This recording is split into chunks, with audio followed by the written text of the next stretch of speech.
آج تک امت مسلمہ کے اہل السنہ والجماعت کا عقیدہ تھا کہ سب سے پہلے مسلمان ہونے والے کون ہیں؟ ابو بکر رضی اللہ عنہ۔ ہاں بچوں میں علی المرتضیٰ رضی اللہ عنہ، لیکن مرزا صاحب نے راوی کا فہم بھی حذف کیا اور وہ ساری باتیں حذف کر دیں، اور اہل السنہ کے عقیدے کے خلاف صحابہ کے دشمن اور خلفائے ثلاثہ کے دشمنوں کی بات کو نقل کر کے آدھا پیش کیا، آدھا چھپا گئے اور کتمان حق کیا۔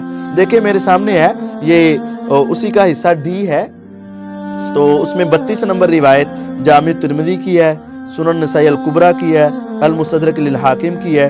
تو ان میں یہ ابو حمزہ جامع ترمذی کی سیدنا ابو حمزہ انصاری تابعی رحمہ اللہ بیان کرتے ہیں کہ میں نے سیدنا زید بن ارقم رضی اللہ عنہ کو سنا، وہ فرمایا کرتے پہلا شخص جو اسلام لایا وہ سیدنا علی بن ابی طالب تھے۔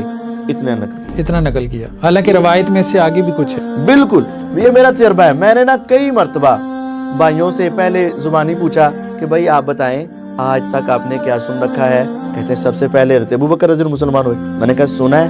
کہتے ہیں سنا ہے۔ میں نے کہا اگر مرزا صاحب نئی تحقیق پیش کر دیں کہ سب سے پہلے علی رضی اللہ عنہ مسلمان ہوئے، وہ چونک جاتے ہیں کہ نہیں یار یہ بات تو نہیں۔ میں نے کہا انہوں نے ریفرنس دیا ہے؟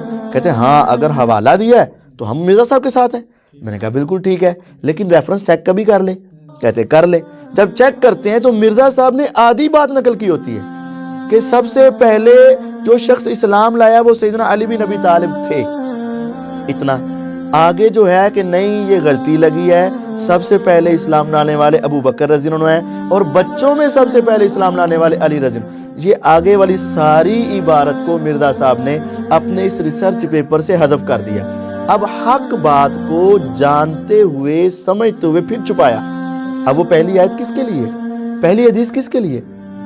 اب ایک اور بات، مرزا صاحب نے یہ ریسرچ پیپر 5B لکھا ہے نا، اس سے پہلے ایک ریسرچ پیپر 5A لکھا تھا، اس کے اندر یہی روایت اسی کا ترجمہ لکھتے ہوئے درمیان میں بریکٹ لگا دی تھی کہ سب سے پہلے بچپن میں اسلام قبول کرنے والے علی رضی اللہ عنہ۔ گویا کہ انہوں نے چھپائی ہوئی حدیث کا مفہوم اس ایک جملے میں بیان کر دیا۔ وہ ریسرچ پیپر اصل میں پہلے تھا نا، تو بعد میں ارتقا ہو گیا نا۔ اصل یہی ہے کہ پہلے وہ یہ تھوڑا سا سیدھے راستے میں ارتقا ہو گیا، دشمنی میں اور مخالفت میں ان کو وہ اس طرح کے افراد نہیں ملے تھے جو اب مہیا ہو گئے ہیں، اور اس طرح کے لائکس نہیں ملے تھے اور اس طرح کے فالورز نہیں ملے تھے، تو اب ان کی خوشنودی کے لیے اب دیکھیں کتنے ظلم کی بات ہے۔ ایک آدمی کا عقیدہ ہوتا ہے، نظریہ ہوتا ہے، سوچ ہوتی ہے، اور اس نے لکھا بھی ہوتا ہے اور کتاب کے اندر پڑھا بھی ہوتا ہے اور بالکل ٹھیک بات ہوتی ہے، اور پھر اس کو بھی حذف کر دینا۔